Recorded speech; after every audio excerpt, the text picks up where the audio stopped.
tiap peternak pasti punya treatment atau trik strategi masing-masing. Ya, beda gitu Pak ya. Jadi dari semua peternak pasti punya trik masing-masing. Cuma sebagai pemula pada saat kita bersilaturahim kepada mereka gitu kan, ya tetap harus kita tampung semua. Jadi kita rangkum poin-poin yang sekiranya bisa mempermudah plan dari rencana tadi kita tadi itu kan. Contohnya tidak semua teori dari peternak A atau peternak B itu bisa kita aplikasikan di tempat kita, contohnya seperti itu kan.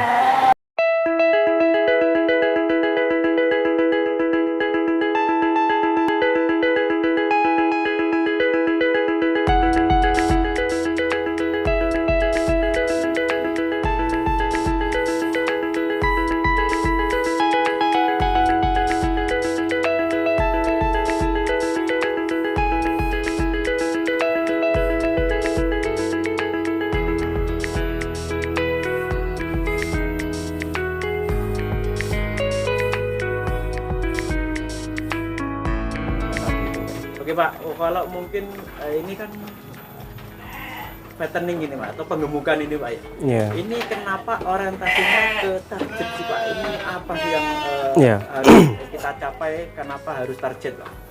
Ya, soalnya gini,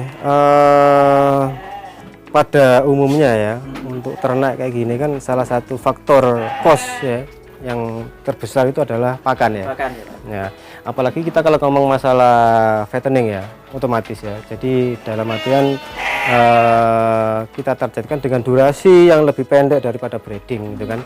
Jadi faktor penunjangnya yang paling penting salah satunya itu adalah pakan. Pakan ya. Selain genetik adalah pakan, ya kan.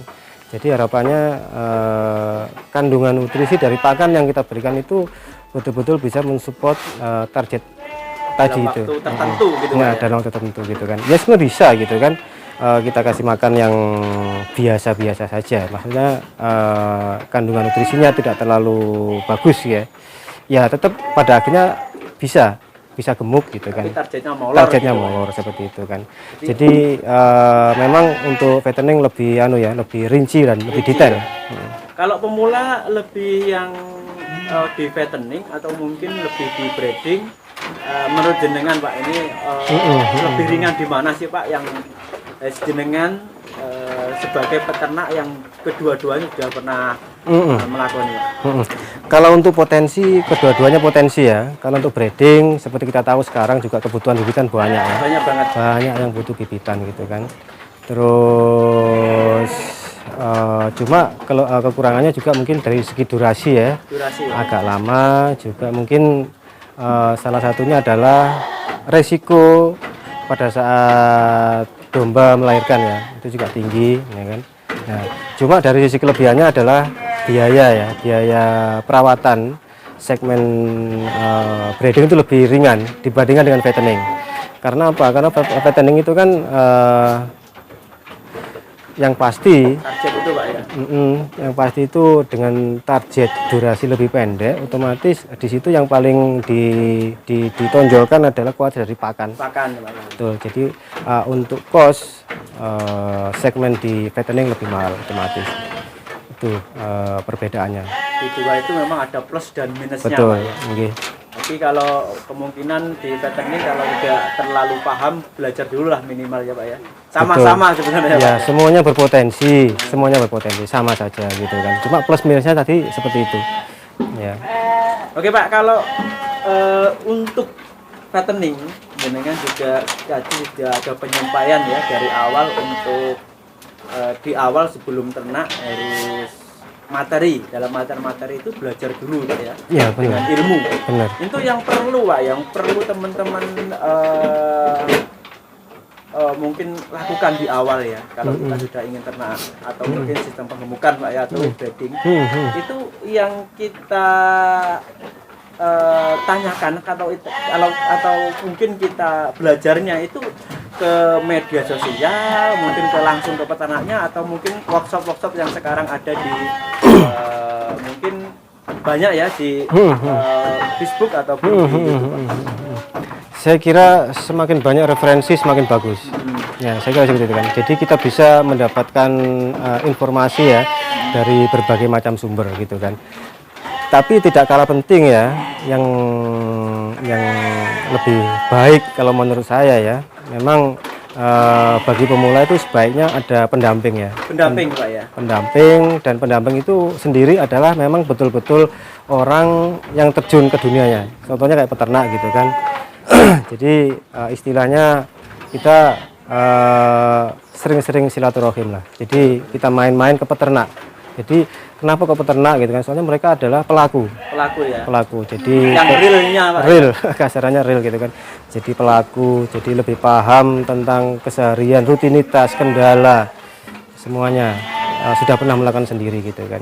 Nah cuma balik lagi gitu kan, tiap peternak pasti punya treatment atau trik strategi masing-masing. Ya, beda gitu Pak ya. Jadi dari semua peternak pasti punya trik masing-masing. Cuma sebagai pemula pada saat kita bersilaturahim kepada mereka gitu kan, ya tetap harus kita tampung semua. Jadi kita rangkum poin-poin yang sekiranya bisa mempermudah plan dari rencana tadi kita tadi itu kan. Contohnya tidak semua teori dari peternak A atau peternak B itu bisa kita aplikasikan di tempat kita, contohnya seperti itu kan. Setidaknya kita paham dengan poin-poin terpenting. Banyak ya, contohnya kayak faktor pakan, masalah tempat, perawatan, macam-macam gitu kan. Tapi semuanya bagus, saya percaya bagus gitu kan. Kalau dulu jenengan Pak, ini pengalaman jenengan dulu ya. Yeah. Dulu kan juga ternak nggak langsung bisa gitu Pak ya. Yeah. Dan pasti juga mengalami seperti teman-teman yang sekarang masih ingin belajar, ingin melihat sosial media dan mungkin berkunjung juga. Yeah. Ini apa yang dulu jenengan mungkin simpan atau mungkin jenengan lihat yang bagus tidaknya menurut jenengan ini di apa sih Pak?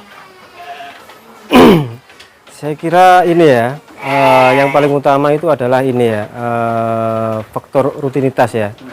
Soalnya kan tiap orang itu kan apa ya, kalau bilang itu seleranya ya, selera itu beda-beda. Beda-beda. Ya. Meskipun hasilnya nanti sama gitu. Pak, gitu. Jadi masalahnya gini, kalau menurut mereka dengan desain, ngomongnya masalah kandang itu kan, kalau menurut mereka desain seperti itu mereka nyaman, berrutinitas, dan mereka tidak ada masalah, dan juga hasil juga bagus, ya mungkin itu bagus buat mereka. Tapi setelah kita pelajari, mau kita aplikasikan pada kita sendiri, itu juga kadang-kadang belum tentu gitu. Belum kan. tentu ya. Ya, Contoh merepotkan juga ya, gitu. contoh masalah pakan atau desain kandang atau macam-macam lah gitu kan. Ya. Jadi intinya sih balik ke kita sendiri gitu kan. Yang mungkin menurut kita paling mudah Pak ya. Ya betul, mudah dan poinnya juga benar, sama seperti mereka gitu loh.